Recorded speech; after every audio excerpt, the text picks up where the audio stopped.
આણંદમાંથી વધુ એક bogus marksheet અને ડિગ્રી સર્ટિનું કૌભાંડ આણંદ એસઓજી પોલીસે ઝડપી પાડી કૌભાંડ સાથે જોડાયેલા 2 શખ્સોની ધરપકડ કરી કાર્યવાહી હાથ ધરી છે।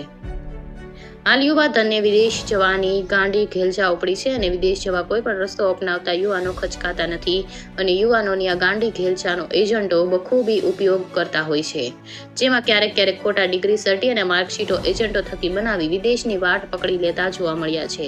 અગાઉ પણ આણંદમાંથી બોગસ ડિગ્રી કૌભાંડ સામે આવ્યું હતું। આજે વધુ એક આવું જ કૌભાંડ સામે આવ્યું છે। આણંદ એસઓજી પોલીસે ગુપ્ત બાતમીના આધારે આણંદની વેન્ડોર ચોકડી પાસે આવેલ શિવ ઓવરસીઝમાં અચાનક છાપો મારતા ઓવરસીઝ ઓફિસમાં 16 જેટલી અલગ રાજ્યોની યુનિવર્સિટીની માર્કશીટ મળી આવી હતી।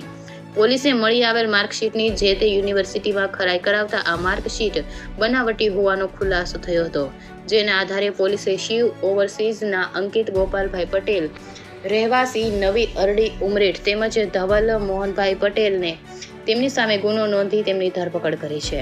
આ સાથે પોલીસે 16 માર્કશીટ, 2 મોબાઈલ ફોન તેમજ લેપટોપ પણ કબજે કર્યા છે।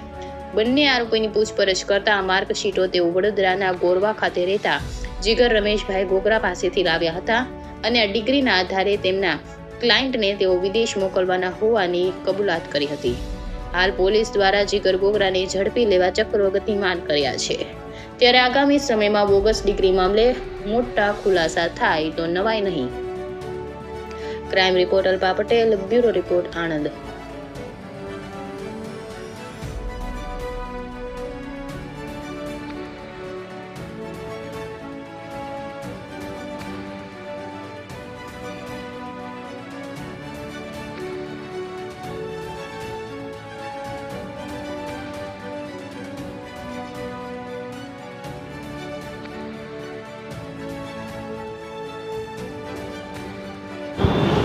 જી સર,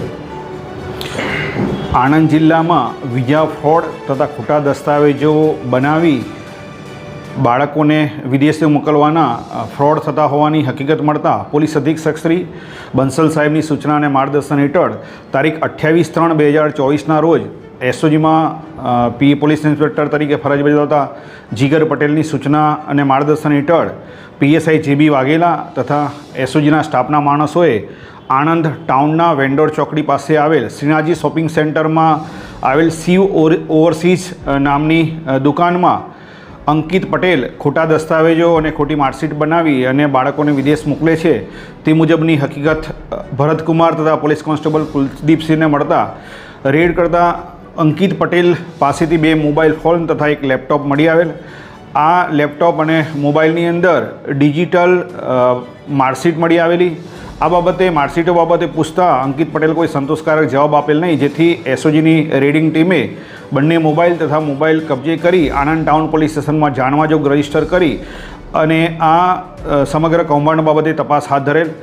આ જાણવાજોગની તપાસ દરમિયાન હકીકત એવી જણાઈ આવેલ કે અંકિત પટેલ પાસેના મોબાઈલ તથા લેપટોપમાં આવેલી બોગસ માર્કશીટો ઉત્તરાખંડ, હેમવતી, નંદન, બહુગુડા, ગઢવાલ યુનિવર્સિટીમાંથી વેરીફાઈ કરતા આ તમામ માર્કશીટો ખોટી હોવાનું જણાઈ આવતા અંકિત ગોપાલભાઈ પટેલ રહેવાસી અરડી પટેલ ફડકી તાલુકો ઉમરેઠ તથા ધવલ મોહનભાઈ પટેલ રહેવાસી ચુનેલ તાલુકો મૌધા જિલ્લો ખેડા નાઓના વિરુદ્ધમાં ખોટા દસ્તાવેજોનો બનાવી અને સાચા તરીકે ઉપયોગ કરવા બાબતનો આણંદ ટાઉન પોલીસ સ્ટેશનમાં ગુનો રજીસ્ટર કરવામાં આવેલી છે।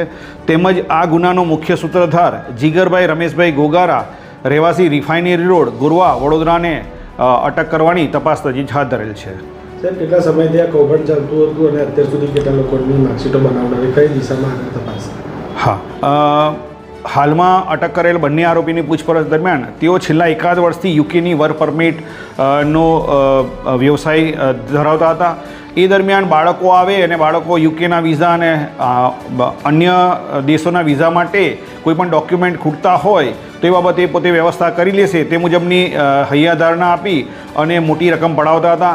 એ દરમિયાન જે પણ બાળકો, જે પણ વિદ્યાર્થીઓને જે પણ માર્કશીટ ખૂટતી હોય કે દસ્તાવેજો ખૂટતા હોય તે તમામ દસ્તાવેજો તે જીગર રમેશભાઈ ગોગરા જે વડોદરાનો વતની છે તેને જાણ કરીને તેના પાસેથી મેળવી અને આ દસ્તાવેજોને ઓનલાઈન એપ્લિકેશન કરતા હતા અને આ રીતે જે પણ વિદ્યાર્થીઓને વિઝા માટેના જરૂરી ડોક્યુમેન્ટ હોય જે ખૂટતા હોય તે ડોક્યુમેન્ટ બનાવટી બનાવી અને વિઝાની પ્રોસેસ કરી અને વિદ્યાર્થીઓને બહાર મોકલવાની મોડેસ ઓપરેન્ડી ધરાવતા હોવાની હકીકત હાલ સુધી તપાસ દરમિયાન જણાવેલ છે.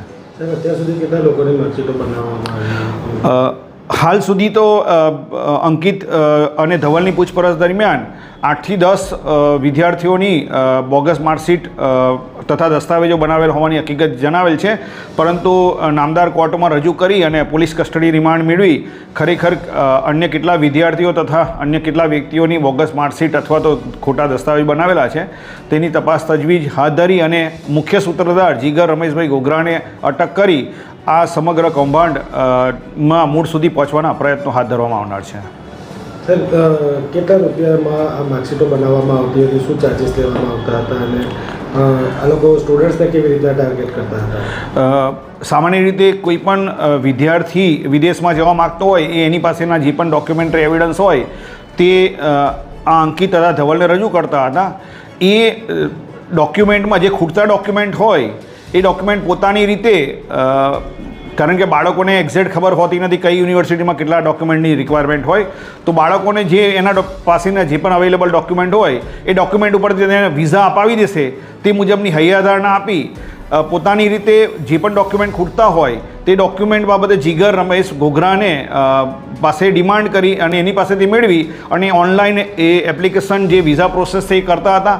એ દરમિયાન જે પ્રમાણે વિદ્યાર્થીઓ હોય, વિદ્યાર્થીની રિક્વાયરમેન્ટ હોય, વિદ્યાર્થીનું વિદેશ બાબતે કેટલું નોલેજ છે, એનું ફાઇનાન્શિયલ સ્ટેટસ શું છે તેમ જણાવી અલગ અલગ 10થી લઈને 20 લાખ રૂપિયાની અલગ અલગ એમાઉન્ટ અલગ અલગ વિદ્યાર્થીઓ પાસેથી મેળવવામાં આવતી હોવાની હકીકત હાલ સુધી તપાસ દરમિયાન જણાવેલ છે. સાહેબ, આગામી દિવસોમાં કેટલા દિવસના રિમાન્ડ માંગવામાં આવશે? કયા પ્રકારની કાર્યવાહી? આ બાબતે હાલમાં અંકિત અને ધવલને એરેસ્ટ કરવામાં આવેલો છે. એના મેક્સિમમ રિમાન્ડ પોલીસ કસ્ટડીના રિમાન્ડ મેળવી અને આ તમામ મુદ્દાઓ બાબતે તપાસ તજવીજ હાથ ધરવામાં આવનાર છે.